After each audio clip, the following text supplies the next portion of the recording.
This girl, she looks just like me. Magkamukhang magkamukha kayo. At parang pinagkakakitaan ka niya. Tatapatin kita, Tata. Kailangan niya na ng agarang kidney transplant. Yung pinagkasunduan natin. Salamat, Sir Francis. May panggamot na po si Guapa.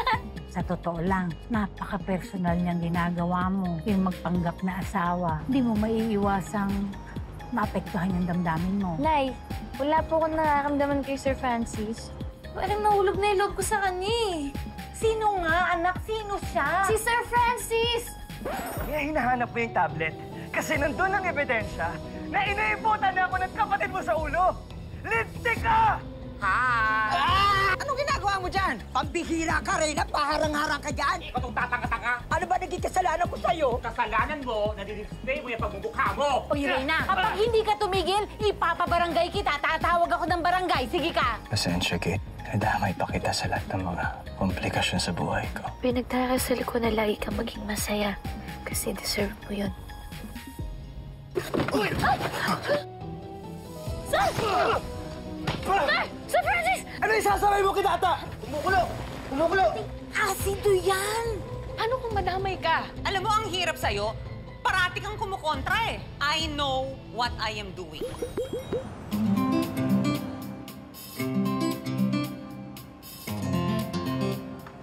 Ang asin. Alin? Yung mukha ko. Hindi, itong juice. Hindi, patin na rin yung mukha mo. Oh, kamusta? Eh, di naman ako natanggap doon sa pinag-a-applyan ko na trabaho eh. Di nila ako kinukuha bilang cook. Eh, palpak doon yung pag-i-English ko. What? Hindi ka nila tinanggap dito? Hindi naman call center yung na-applyan mo Sa kusina ka naman Akala ko naman napakasarap ng pagkain nila dito. Uy, kuya, huwag ka nga magsalita ng ganyan. At may kasabihan naman tayo, di ba? May arakas ng gusto, ubrahon mo kita para makuha mo. Eh, ang dami-dami namang ibang restaurant dyan na pwedeng pag-applyan. Isamahan mo na lang ako. Ano na nga ako, Tata. Yan sinasabi ko sa iyo Total naman, kakabayad lang ni Sir Francis sa iyo na nakaraan.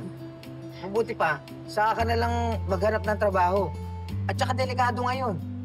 Nakita mo nung isang gabi, muntik pang may mabuhos sa'yo ng asido. Eh, kuya, madasig lang maubos ng kwarta subong. Eh, syempre, babayaran pa natin yung operasyon ni nanay. Tapos, babayaran natin yung bago nating lilipatang lugar. Kasi tayo ba natin utang na babayaran? Eh, syempre, kailangan ko maghanap ng trabaho ngayon, di ba? Habang maaga, habang di nauubos yung pera natin. Saka kaya ka nga nandito, di ba? Kasi para kapag dumating yung lalaking yun papakita mo yung mga skills mo. Aba talaga, pagtatanggol kita, go pa. Alam mo, feeling ko yung mga adik-adik na yan pinagtitripan lang yung mga pagmumukha nung ganyan kaganda katulad nung sa'yo. Yung katulad nung ganito. Aba, dito sa Iloilo, napakaraming may crush sa akin dito at patay na patay. Hindi pwede nilang madali yung ganito. Papayag ako? Maabus-busan nila ako ng asido? Hindi pwede yun. Ba?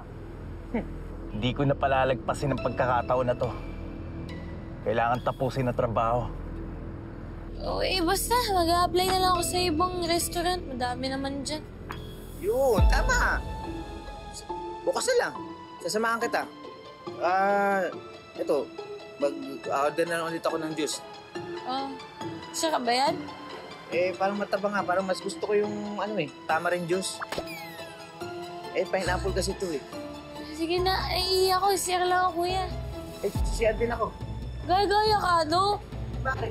Sasabi yung palpok ko. Parang... Ay, ate, din ayan ng CR sa bahay man? Doon po, ma'am. Salamat po. Ay, pwede ba din pang lalaki din, kuya Tara. Tara na.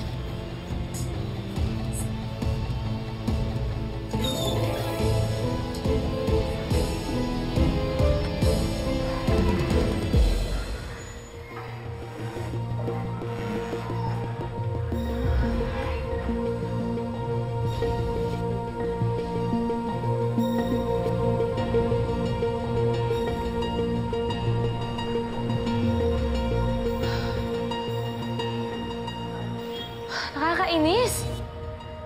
Alam niyo, palpak talaga yung kinuha natin para sumira doon sa mukha ni Tata eh. Hanggang ngayon, di niya nagagawa yung trabaho niya. Don't worry.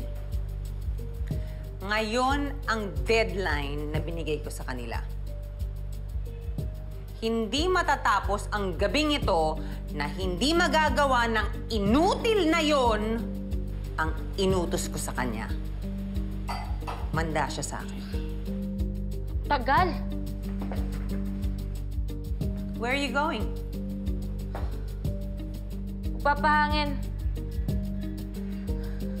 Hanggang ngayon, hindi ako kinakausap ni Francis, Mom. At alam kong hindi maayos yung relasyon namin hanggat hindi nasisira yung mukha ng tatang yan. Sabi mo nga dun sa inutusan natin, bilisan niya.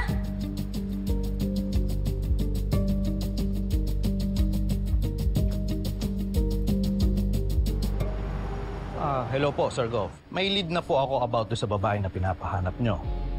Wala na siya sa Maynila. Nandito po siya ngayon sa Iloilo City. Kung nandito siya sa lugar natin, mas madali siya makikita. Kasama ba niya anak niya? Wala pa po akong balita about dito. Balitaan mo agad ako pag may bago kang impormasyon na nalaman.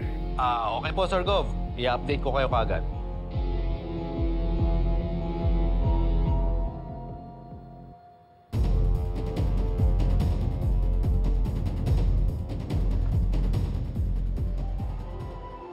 Order akong 2 shots of tequila. Bilis.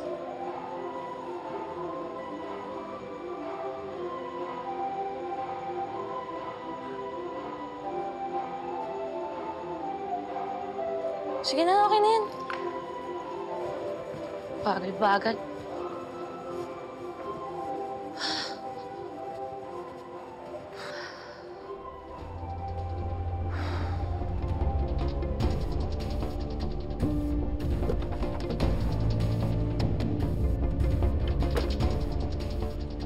Wala ka nang ligtas ngayon.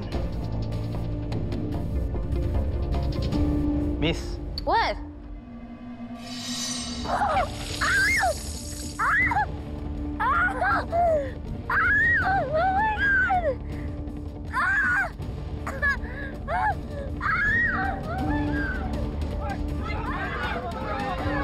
Ano yun? Anong kaguluhan yun? What's happening? Oh, bakit ang ingay? Ba't ang gulo? Nagtatakbuhan yung mga... Oh! Anong meron? Oh my God!